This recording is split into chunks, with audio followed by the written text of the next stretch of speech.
Italian in Connecticut week continues, and day 3 taking us to Waterbury.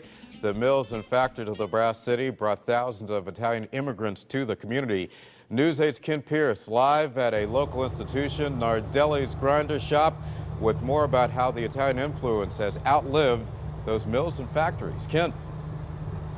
And Keith, when they told me I was going to do a story about Italians in Waterbury, I knew Nardelli's had to be one of the stops I was going to make, not just because of the great food that they have here, but because of the great story that they've got here of the Nardelli family originally coming here 100 years ago to Waterbury. Of course, we also went to the Ponte Club here at the North End in Waterbury as well, where you can hear Italian spoken, nothing but Italian over cappuccino every morning. Of course, you can hear Italian spoken here too. You just got to leave a tip at the register. Thank you. Have a great day. They appreciate that. Thank you.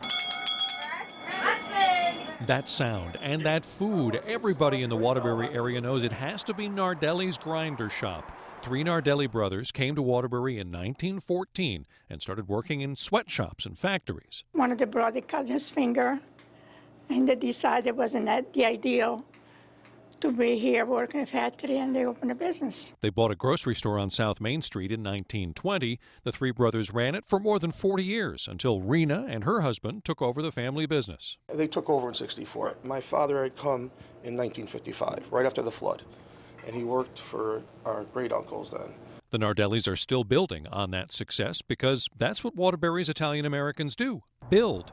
Whether it's John Greco building his Holy Land theme park, or the many Italian bricklayers and masons building, well, everything else. I was an apprentice that became amazing. Built our Johnson Motel on South Main Street in Waterbury. With the company I worked for, we built the courthouse in Waterbury, courthouse in Middletown. They also helped build Waterbury's Ponte Club, a social club named for Ponte Landolfo, the town from which many of Waterbury's Italians came. Straight from there into New York Harbor, I came on Andrea Dorio. Yes, that Andrea Doria. Fortunately, it didn't sink until a year later. Mario came on a cargo ship. Took 32 days to get here. Wow. And I didn't like the food. He arrived in New York on his 17th birthday, hungry, alone, and scared. When I got off the ship, I didn't know where I was. I had $3 in my pocket, and I couldn't say yes in English, not even one word.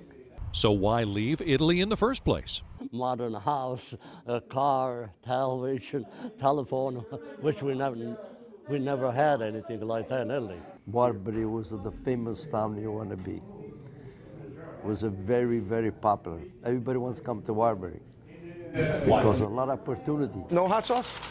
Okay, very good. At Nardelli's, they've turned their opportunity into 95 years of success. Even today, we have old-timers, I call them old-timers, that come in and reminisce about the old days, and it's easy to do when you connect food with that. That food is now available in 9 different towns and growing. The little grinder shop is now franchising. What is it like to you when you go around, see all these stores with the family name, all the billboards? Very proud. Yeah. Mm-hmm. Did you ever think when you were in Italy in the 50s that someday your name? Ever. She never dreamed that they'd have this much success, but Nardelli's now has 10 stores in Connecticut and more on the way, all coming from that humble beginning with that one brother who cut his finger and decided factory work wasn't for him. We're live this noon in Waterbury. I'm Ken Pierce. Keith, back to you.